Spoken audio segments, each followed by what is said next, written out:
रोटी चाहिँ बेसी बाँच्यो अनि यो चाहिँ रोटीलाई A few moments later. Good morning सबैलाई है। आज चाहिँ सप्तमी र घरको कामकाज भइरहेको छ, अलिअलि भइसक्यो। आज चाहिँ हाम्रो जति पनि कर्टेन्सहरू थियो त्यो चेन्ज गरेर चाहिँ अलिक नयाँ लाउँदैछौँ है। कतिवटा कुरा पनि थियो त्यो चाहिँ मजाले लाउँदैछौँ, एकछिनमा देखाउँछु। तर सबभन्दा पहिला चाहिँ अहिले देखाउँछु म।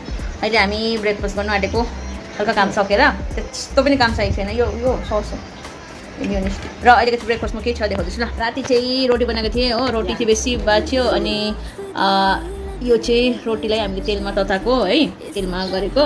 र यहाँ मियोनिज हाल्दैछ आमाले हो, हल्का मियोनिज। अनि यहाँ टमेटो सस पनि छ है, टमेटो सस पनि छ। र अब चाहिँ ब्रेकफास्ट गर्न लागेको हामी है। त्यसपछि अझै काम छ, बाहिर पुरा चर्को घाम लागिरहेको छ, तर लुगा पनि धुनु छ। र यति नै अहिलेको ब्लगमा है। भेटौँ ल एकछिनमा है। Bye bye guys.